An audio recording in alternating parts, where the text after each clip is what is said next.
and welcome back to another episode of Unscripted and Unchoreographed. I'm your host, Niamh, and my co-host Sarah is here, and today we are very excited to have the one, the only, Miss Ciara Carroll. We're very, very happy to have you and very, very excited. I suppose to start off, how did you get into this world?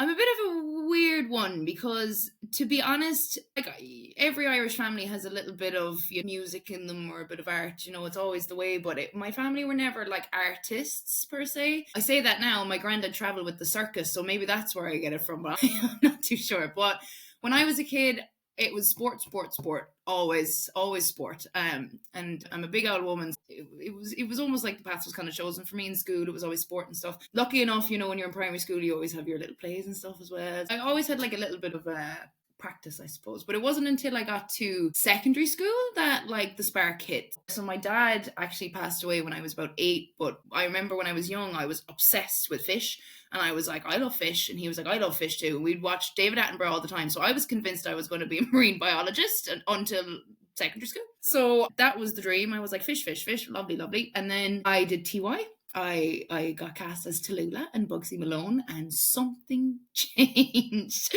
Something changed in me, and I was like, I've just said something and people are laughing, and I like it. So that was like the start of it, to be honest. And I remember telling my mom, she was always supportive from day one, I can't lie, and to this day she's just been my rock, but she was a bit concerned, a bit like, God, like, are you going to be able to pay the bills? And I was like, alright, that'll be grand, we'll figure that out down the line. So instantly she was like, look, if that's what you want to do, that's what you want to do. It exactly was. I remember filling out my CAO form and having one course on it for the TU Dublin drama performance course, and I remember my guidance counsellor being like, you're gonna make me have a heart attack, like put down something else. And I just went, no, because this is it. Thank God. I don't know what's up there watching me, but I got in first time, and that's where I met uni. The ball started rolling since then, and the bug has bitten me hard. Born and bred in Killarney, County Kerry, when you have those, what are they called? All the college courses come down, and it's like a college fairs, and you kind of look around. So we never had anything from Dublin, nothing from Leinster, nothing from Ulster. It was always Munster, and there was nothing there that I was like, that was jumping out to me. So I went to my guidance counsellor, and she was like, I was like, I'm artsy, I really want to do art, like, and I don't know what to do. And she was like, you're artsy, so you'd be great at business. And I was like, no, you're not listening, like I had to actually go. I got a guidance counsellor, like a private one. And I remember her sitting me down, and she was like, right, for the next like 2 to 3 hours, we are going to go through every single course out there. We got the book, the big CA, like the big book that you go through and you flick through all the courses. And we sat there and we whittled it down, and it was one course. And she was like, usually there's a couple of options if you want to do science or whatever. There's like 40 different options you could do, but for me there was one, and I don't know, but I just said to the universe, yeah, this is for me, and if I don't get this, I don't know, I'll just move to Tahiti and sell coconuts or something. I don't know. I didn't know this was the only thing I ever wanted to do. And I remember going up then to the audition, and it was so intense. I'd never done anything like this. The whole time my brain was doubting me, going, God, these people, these performances are amazing, and like, are you even going to achieve what these guys are achieving? But my gut was like, yeah, of course you are. Like, there's no other option. And then I was sat in study in 6th year, and I was reading me books. I think I was doing geography or something like glaciers or something, I can't remember. And I got my phone started vibrating, and it said, yeah, you got accepted. And I just left. I left study. I was like, bye lads, I don't need to do this anymore. Yeah. Just a lucky duck, really, I think. Either that, or I've got a mouth for Ireland. I can just convince anyone of anything. And what did you do as your monologue in the audition to get into DIT? Because it was then DIT. Oh God, the name of it. Little Gem. Like, I didn't know how to prepare for an audition. I hadn't a notion. So I went Amazon, monologue book, bought that, ordered it in, just read through it, and then got to Little Gem, and I was like, oh, she's like me almost. She's a bit nuts, and she's got a lot going on. And I remember there was one part where she talks about her in the bed doing the starfish with your man, and her arms and legs go out, and I was like, she's mad. Yeah, I want to do that. It was the first time I'd practice it, but I remember getting up on stage and Pete McDermott watching, of all people, legend, the best person ever, just a very talented man. I sat there with his glasses on, and everything was very intense. I don't know what it was, but something just made me, it's like, this is it, let's bloody go, and something switched on, and it was like the nerves just dissipated, and I just was like, just be your weird little self, and people will like that. Like, that's what people want to see. And that's what I was. And I remember it was just the maddest time I'd ever done it. I'd performed it again and again and again in my room to my friends, and this time it was just wild. Maybe it's because you had an audience and you can kind of play with that energy. And I didn't even know what that was. Now I do, obviously, since I've had my training, but back then I was just like, this just feels good, and it was fun. I tried to keep that energy actually as time goes on, just have the crack.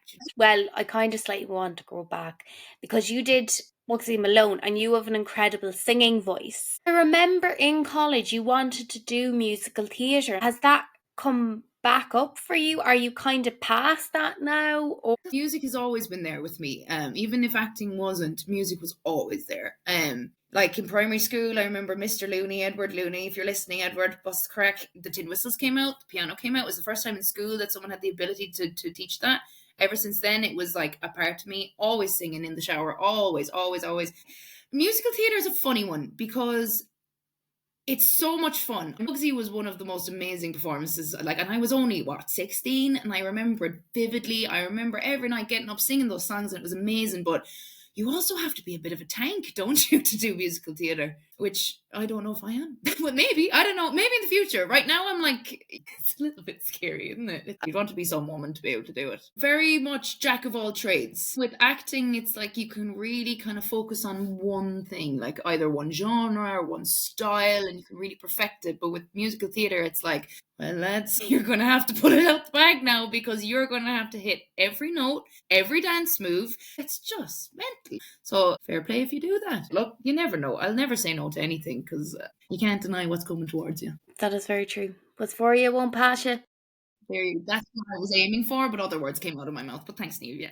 I was quite similar to you, Ciara. Like, transition year was really the thing that did it for me, and then I went into youth theatre. But what advice do you have to someone who they might not be able to go to acting classes or stage schools when they're younger, or they're looking to apply for these drama schools and they just don't know? Because it can be really overwhelming, especially when you're so young. Yeah, that's a fantastic question. And I almost wish someone had kind of an answer for me when I was that age, because it can be overwhelming and intimidating. You see these actors, these big actors, and it's just, the world is huge, Hollywood, London, everything, all that jazz.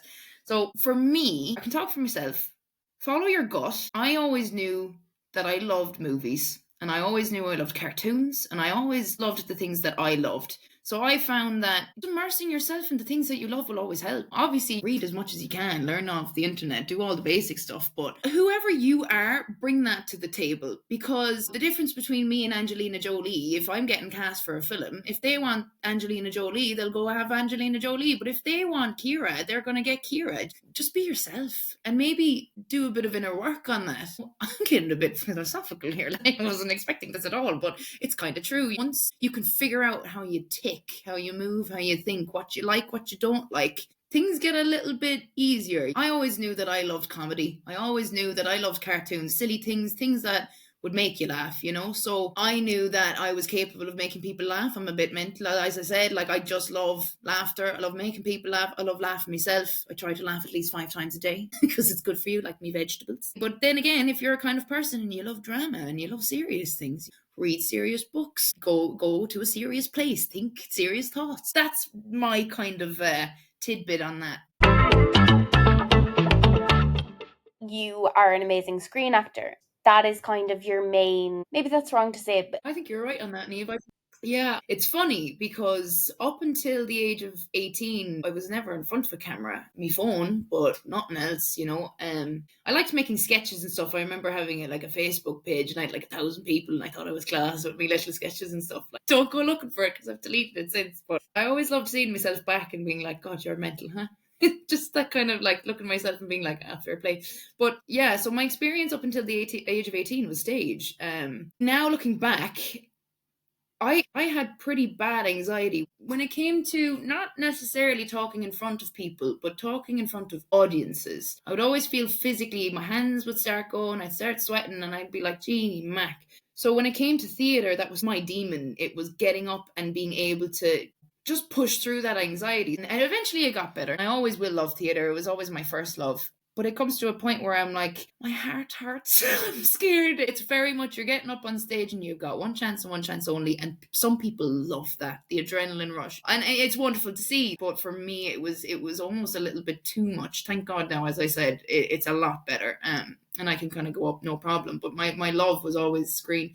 The first time I was like in front of a proper camera, I was in secondary school in sixth year. I remember there was like a whisper around town that there was a movie being filmed, right? And I was like, oh, this is true. I need to be in this film. I don't care what it is. I don't care what I'm doing, but it would just be amazing. So I remember I was 17. I told them I was 18. I skipped school. Like, this was bad.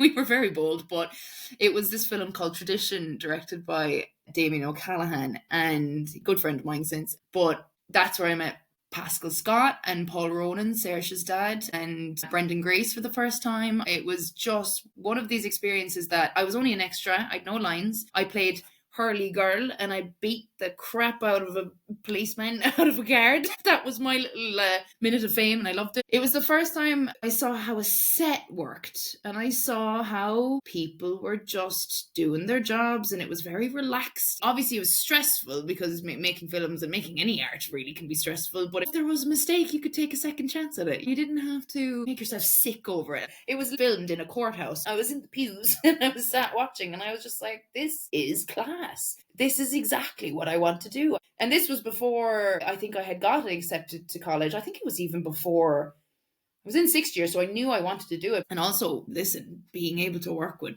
Paul and Pascal and poor Brendan, God rest his soul, and all the cast and the rest of the crew. Bernard Casey was on it. The first time I met like a lot of these people, they just kind of convinced me because they showed me that they loved it too. And very, very similar ideas of like, you're able to explore. You're able to step back if you need to and go, maybe that's not working, or maybe I want to go down this direction, or I want to change this. Or does anyone have any other ideas? Do you have an idea? What do you think? Collaborative, ensemble, all that jazz. It was for me. I think on a set, there is so many people and cogs in that machine. Why did you love that maybe more than theatre? Because you're saying a lot of like ensemble, collaborative work.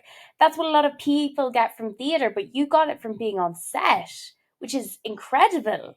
And working with all these amazing people. Niamh, I've been so lucky. I've worked with some amazing people these past few years, and I think little Ciara would only pat me on the back and just be like, Jesus Christ, fair play to you. That's a really good question, and I'm almost trying to find the answer. Every theatre piece I've worked on, it's the same. It's the exact same, but it's almost like you're climbing a mountain. You're up, everyone's there, and you're all climbing a mountain, and eventually you get to the top, and then the show was you rolling down the mountain. But I found that being on set, it was almost like being in the McGillicuddy Reeks. It was like there was 17 mountains. You're up and you're down, you're up and you're down. I think I just liked how stressfully relaxed everyone was. And I really liked how it felt like a community of people and nothing was wrong. And it's the same for theatre. It's a funny one. I remember it's during COVID and it was recorded, but it was theatre. I just remember like beforehand having to sit in the toilet, like the fear of getting something wrong. And it's a pity that I thought that way, because I can look back and it's just like, look, whatever. But then it wasn't as relaxed because it's all new. I want to get this right. So yeah, comparing that kind of build up of the pressure. I was on Blindboy Boatclub's show, Did You Read About Erskine Fogarty? And I was only in a wee scene. Listen, it was an absolute pleasure to be on that set because I learned more on that day than I did my whole life. I think there was a delay in filming, so we only had a small amount of time to actually film my bits and bobs. It was this weird thing where all day it was like excitement and blah, blah, blah, like, oh my God, this is amazing, I'm so excited, whatever. And I got to set and it was like someone flipped a switch and just this calm came over me. Everyone was so calm, even though we had like 30 minutes to film the scene. I think it was something along those lines. Just, you know, the way delays happen and stuff, always the way. It's this weird of like, yeah, it will get it done. It was so. And listen, my scene partner though, Robert Sheehan, it was hard to not feel relaxed. He was amazing to work with. Like, what a guy. He really helped me that day, actually. I remember it was almost like a as I was saying, that kind of underlying pressure, and I was kind of, I was cool and calm, but it's not always that way. For a couple of minutes, you'd be like, okay, right, maybe I'd mess up a line once, and I'd be like, oh crap, or whatever. So that's why I like the idea of ensemble, because I'd look to Rob, and Rob would just kind of look at me and give me a smile, and then I'd give him a smile. And I actually remember asking him, I was like, what character, in the middle of filming, things are going 90 around me, and I just looked at him and I was like, what character would you like to play? Like, what's your dream character? And he kind of had a thought, and he said Frankenfurter, your man from Rocky Horror Picture Show. I said, oh, real? Do you know what I ended up saying, actually? Because you play a great Shaggy from Scooby-Doo. Just came out of my mouth. But he'd laugh, and it's those moments where, yes, I'm an actor. Yes, I'm on set. Yes, I'm here to do work. But it's those moments in between, the life moments, that I love. The small parts where no one else knows, no one will ever remember. It's just between me and these people. I think that's what I like, the community aspect of it. What is your dream role, Ciara? My answer changes every 20 minutes, because come on, the amount of characters out there that are just 10 out of 10. I've got kind of two. I've got the stereotypical and the, Jesus, that's very weird answer. So my stereotypical, it's got to be Ripley from Alien. What a legend. You're telling me Sigourney Weaver rocked up on set, no one knew who she was, she performed that? I could go on about Sigourney Weaver for a very long time. What a legend. But I think my weird answer, and this is kind of coming back to my childhood, I can already hear you laughing. I always loved Teenage Mutant Ninja Turtles, right?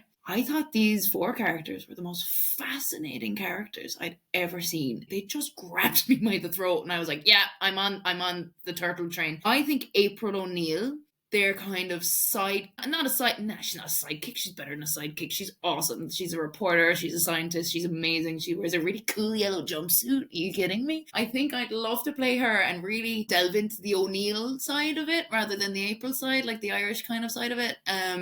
Especially with the way Irish actors and performances are going these days, the world can't get enough of us. So I think something like that would be awesome. And also just to kind of work motion capture, all that jazz, just right up my alley. I'd love it. My granddad was a literal clown. My auntie was a clown. My uncle was the ghost. So we're funny people. I'm great friends with Bernard Casey. He's fantastic comedian. I don't know what I'd be comfortable rocking up to an open mic. I'd have to have a bit of prep.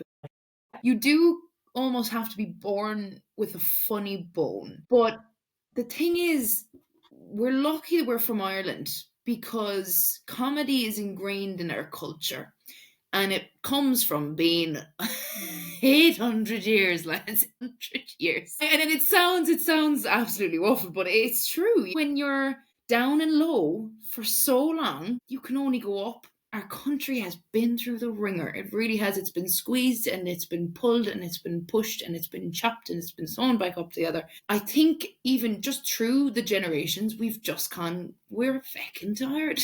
We just want to have a laugh. I think it's the people who realise that, take that, utilise it, put it through the membrane of a job like a comedian. We're very lucky people. So I find that with me, that's kind of the macrocosm. For me, going into the microcosm of it, it's going to get a bit dark, but I found that when my dad died when I was 8, things got dark. I grew up very, very quickly. My poor man, it was tough. Our family really, really went through it. I grew up very quickly. I kind of had to become a second parent to me, my brother Daniel. I found as I got older and as my family kind of healed, that trauma turned into comedy. There's a brilliant meme, actually. This is a very niche reference. If you're a RuPaul's Drag Race fan, you're going to like this one. There's a meme of Jujubee and Rue talking, and Rue goes up to Jujubee. Jujubee is this hilarious drag queen. She's a howl. If you look her up on YouTube, you'll understand why.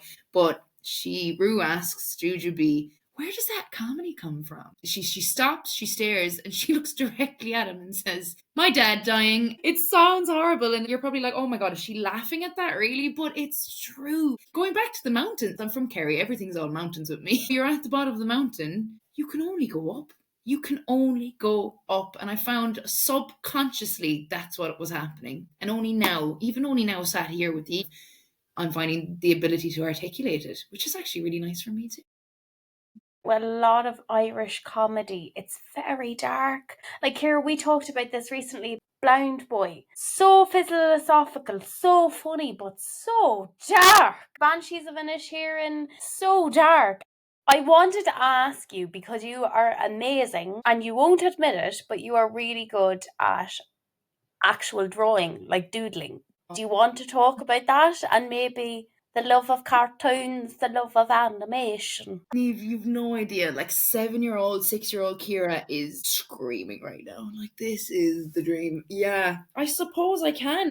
I remember when I was a kid, and when I say kid, like you're coming up to 16, 17 here, like literally my whole childhood, my whole family, we were always mad for cartoons and video games and anything that was animated or anything that wasn't a human being. And it's gas because here I am going into screen acting, but I always had a love for it. I remember all my friends being like, "Did you watch Hannah Montana?" I'm like, "No, but did you watch SpongeBob?" Do you know what? Maybe that's where my funny bone comes from, is this weird kind of childhood love of cartoons. Then you watch the earlier seasons of SpongeBob. So what is going on? It's just mad, and I love it. Like, there's the episode with that whole note that I went to go see Nosferatu recently, so it's been on my mind. There's this Nosferatu episode of SpongeBob, and it's just a shit show in the most amazing way. It's hilarious. I always remember as a kid, the weirder the better. If you could tickle my chin and really bring me into odd places, I was there. I think with the drawing, I'm in hibernation mode at the moment as a writer, as an actor. I'm kind of in my house writing, drawing, and nothing that will probably see the light of day for a couple of years, maybe for a long time. But I find that other people might go straight into the script or straight into research. I will start drawing and I'll start doodling. I find that and music together is bliss for me. One of my best friends, Evan Sunderland, who you know, Neve, is kind of like my partner in crime. He's just so articulate. He's wonderful with words, and he's great with putting words on a page and creating a world like that. What I always found, I would always lean to character design, almost the cinematography of it all. Even when it came to writing plays, I would still draw the scenes in my head, put them on a piece of paper. My brain is very visual. Like, I could watch a whole film in my brain if I really sat down and tried. I can see things, and I need to put it on paper so I can have it realized. So even now, like, I don't want to spoil too much, but I'm in the middle of, I have 3 projects at the moment, like big kind of ideas for the future. I've got one Western. I've got a project on someone's last 10 seconds of their life. And I have a third one, and I've just called it Gloop. Neve, you know exactly what I'm on about. So I'll explain the last one, because it'll be really a good way of kind of letting people know how I work. So I remember I was going into work and I was on the bus, and I'm mad for me music. There's always music going on. I'm surprised I don't have tunes on right now, to be honest. I love music, and that always inspires me. I always find it difficult to create things from scratch. I love being inspired. So music and visuals are up my alley. I remember being on the bus, and I remember a song called Ketamine came on, and it was this instrumental version of Ketamine. So it's just the sound, right? And I'm listening to it, and it was as if my eyes shut off and my brain turned on, and this opening scene for this monster feature film just was watching it, and people were probably looking at me like, Jesus, is she all right? She's away with the fairies. But I just pure disassociated. I was like, oh my God, that's a great idea. And I'm lucky. I think it was David Lynch said, like, you don't create something, you're inspired and you make it your own. I think he said something along the lines of that. That always really stuck with me. So, like, the idea of, like, oh, a monster movie, okay, this song is kind of okay, that idea is there, right? Okay, where do we go from there? So I had it in my head, and I remember just being like, I need another spark. I need to see something. I need to visually see something that's going to make this get the ball rolling. And I remember going back to me cartoons, I loved Scooby-Doo. Scooby-Doo's class. There's this one monster in it. It's in the second live action one. It's in the originals. I think he comes up. He's the tar monster. This grotesque monster. It's like 7 or 8 foot more. It can grow, it can shrink, it can do whatever. And I remember as a kid watching the live action one with Freddie Prinze Jr. and the Matthew Lillard and all those lads. I remember, excuse my language, but I shat myself, like, it being like, this monster has one big owl eyeball, a lot of sharp teeth, and when he puts his arm on the ground, he can go wherever he likes, so it doesn't matter how fast you run, you're screwed. So I saw this as this music was playing and it all just kind of came to one. And now I'm in the middle of New York. In my mind, I'm like, right, this is where it starts. So I started watching a load of body horror videos on YouTube and like the history of body horror and look at the past, go, this was amazing. I like that. How can I sprinkle a little bit of Ciara on it and make it my own? That's kind of how I take it. It's very, very different, probably very unconventional, but it works for me and it works wonderfully because I find that sometimes when I'm put in a box and I have to work by other people's rules, I can't get the best out of myself. And this is only one example. Obviously, if I'm creating a character, if I'm on set, or if I'm actually acting, so it's similar. I love immersion. Immersion is so important to me. So like if I was playing a character, there is your music. What's her playlist? What does she listen to? What movies does she like? What clothes does she wear? And I almost put myself in those things so I can feel it and I can feel the character. I struggle with words, not so much struggle with reading, but sometimes words do not encapsulate what's going on in my wee little brain. Language sometimes is just beyond me. And I'm like, oh, okay, what can I use? Clay. I can use my pen and my pencil. I can listen to music and yeah, that's a bit of me. What is your favourite if you had to choose one? Movie, song, and cartoon. Cartoons, definitely the Turtles. I just love them. I just think I always related to the four of them because they were outsiders, they were different, they liked things that the city didn't necessarily like. They were masters of Japanese ninjutsu. Like I don't think that's kind of hopping around New York so often. You know what I mean? You're not seeing a lot of ninjas walking around Grand Central Station and stuff. You know. So I just loved it. The idea of these outcasts not giving a crap about society and doing what they wanted to do. Actually, in the newest one, Jackie Chan plays Splinter. Me and Evan went to go see it, and it was just like 47 children and the both of us, and we were like, this is amazing. Yeah, the Ninja Turtles, definitely my favourite cartoon. My favourite song, this is definitely a lot more difficult because I'm one of these people, I will listen to anything, not everything, anything. Maybe not my favourite song, but the song that's been on repeat recently is Let Me Entertain You by Robbie Williams. I think Robbie Williams just has that character in itself. I went to go see him. My mom bought me tickets to take that when I was like 12, and I'm so grateful, but I'm also kind of kicking myself up the arse because I was so young, so I can remember it, but I can't really remember it. But Robbie Williams, I've always been inspired by that man. My dad was a huge fan as well, so it's a bit nostalgic. My auntie and my mom love him as well. But Robbie was the first time I saw a man, the box that was the industry, and just said, I am Robbie Williams and I'm going to entertain you. And that song encapsulates exactly that. And I think I'd love to make a character like a someone who performs music. I wouldn't want to do it as myself, but like a character that could get up on stage, almost like Childish Gambino to Donald Glover, you know what I mean? So I'd love to do something like that inspired by Robbie because just what a man. Amazing voice with amazing music. You know, I don't know if it's my overall favourite movie of all time, but it keeps popping into my head, so I might as well say it, but I love a bit of Jojo Rabbit. So a bit of Taika Waititi. What We Do in the Shadows is another one up there. I think he's a brilliant actor, director.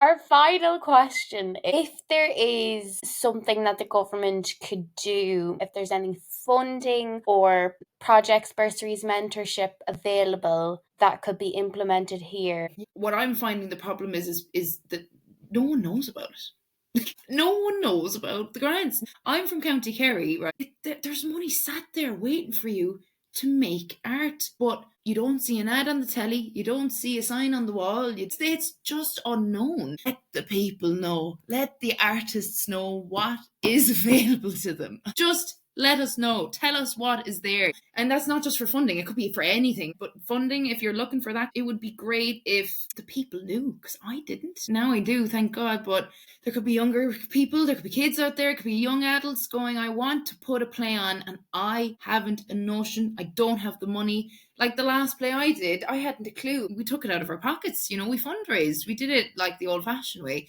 Because we didn't know, So I think my answer would just be let the people know that it's there for them to use, not to be scared to ask for it. I think that's perfect. Thank you so much, Ciara, for coming on the podcast with us. It's been an absolute pleasure talking to you.